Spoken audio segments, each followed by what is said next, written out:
Alright, let's cut to the chase. Life is a lot like the stock market. It's filled with ups and downs, bull markets and bear markets, and guess what? Love isn't any different. You invest your heart, your time, your energy into someone, into a relationship, and sometimes despite all the effort, all the passion, it crashes. It feels like a bad trade, like you've been burned. But listen to me carefully. A setback in love isn't the end of the game. It's a correction, a temporary dip in the market of life. And just like any good investor, you've got to know how to recover, how to bounce back stronger, sharper, and more focused than ever. Love disappointments? They're like market losses. You can't always avoid them, but you can control how you respond to them. You don't walk away from a crash, you analyze it, you figure out where the mistakes were, and you make a comeback. That's the first thing you need to understand. A loss is only permanent if you let it be. If you treat it like a fatal error instead of an opportunity to learn, to grow, and to pivot. The moment you understand that, you're in control again. Look, love is a risky investment. Just like the stock market, it's volatile, it's unpredictable, but you don't shy away from making investments just because there's risk involved. No, you learn how to manage that risk, how to make smart moves, how to hedge against the losses. And when you do face a disappointment, you don't panic, you don't throw in the towel, you adapt, you adjust, and you come back with a strategy that's even stronger. Now let me get real with you. When love doesn't work out, it hits hard. It's like watching your stock plummet overnight. You feel the pain, the loss, the uncertainty. But if you let that loss define you, if you let it dictate your future decisions, you're giving away your power. And in life, just like in the markets, you never give away your power. The biggest mistake people make after a love disappointment is they start to play it safe. They become risk-averse. They stop putting themselves out there. They stop believing in the possibility of success. But guess what? Playing it safe doesn't get you anywhere. Playing it safe doesn't make you rich. Playing it safe doesn't build empires. It's in those moments of disappointment, in those moments of loss, that you've got to double down on your belief in yourself.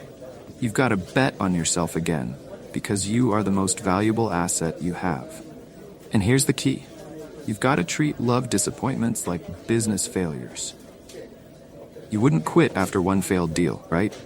No, you'd learn from it. You'd take a hard look at what went wrong, not to beat yourself up, but to make sure you don't repeat the same mistakes. You treat it as data. Every setback is information that you can use to make better decisions moving forward. That's how you turn a loss into a win. Think about it this way. In the world of finance, you diversify your portfolio. Why? Because it spreads out the risk. If one investment doesn't pan out, you've got others that are still generating returns. The same goes for your emotional investments. You don't put all your happiness, all your self-worth, all your confidence into one person, into one relationship.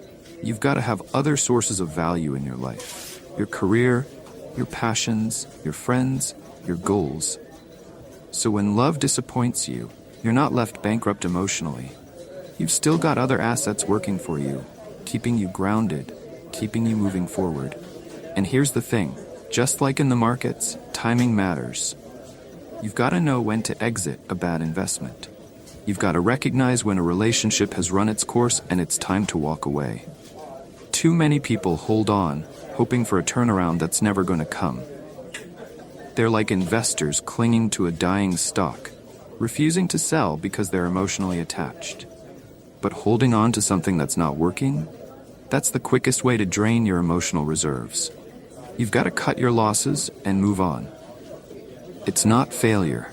It's smart strategy. It's recognizing that your time and energy are better spent elsewhere. But let me tell you the most important thing about overcoming love disappointments. You've got to keep your eyes on the prize. The goal isn't just to recover from the loss, it's to use that loss as fuel. It's to take that pain, that frustration, that disappointment, and turn it into something productive, something powerful. Every setback is an opportunity for a comeback, but only if you choose to see it that way. You've got to shift your mindset. Instead of asking, "Why did this happen to me?" you ask, "What can I learn from this?" Instead of feeling like a victim, You start thinking like a winner. Winners don't dwell on losses. Winners analyze, they adjust, and they get back in the game. And let me tell you something, you are a winner. You have what it takes to not just survive disappointments, but to thrive because of them. Now, let's get tactical. How do you actually move forward after a love disappointment? First, you've got to reclaim your confidence, because that's what takes the biggest hit, right? You start questioning yourself, doubting your worth, wondering if you'll ever find something better. That stops today. You're not just worthy, you're a high-value individual. You bring a lot to the table, and any relationship that didn't work out wasn't because of your lack of value, but because it simply wasn't the right fit. Just like in business, sometimes a deal doesn't close, not because you don't have what it takes, but because it wasn't the right deal. Next, you've got to get back to focusing on yourself. This is where you reinvest in your most important asset, you. Start working on your goals, your career, your passions. Start building your personal empire. Because when you're thriving, when you're killing it in every other aspect of your life, you become magnetic. You become someone who attracts the right people, the right opportunities. Love will come, but it comes easier when you're already on top of your game. And finally, you've got to keep your heart open. I know it sounds counterintuitive. You get burned, you want to close off, protect yourself. But let me tell you something. Closing off doesn't protect you, it limits you. It cuts you off from the very thing that's going to help you grow. You've got to stay open to the possibilities, to the next opportunity. Because here's the truth. Just like in the markets, there's always another deal, another chance, another opportunity to win. And when that opportunity comes, when the right person shows up, you've got to be ready to go all in again. No fear, no hesitation, full commitment. So here's the bottom line. Love disappointments are inevitable, but they are not the end of your story. They are stepping stones to something greater. Just like in business, the most successful people aren't the ones who never fail.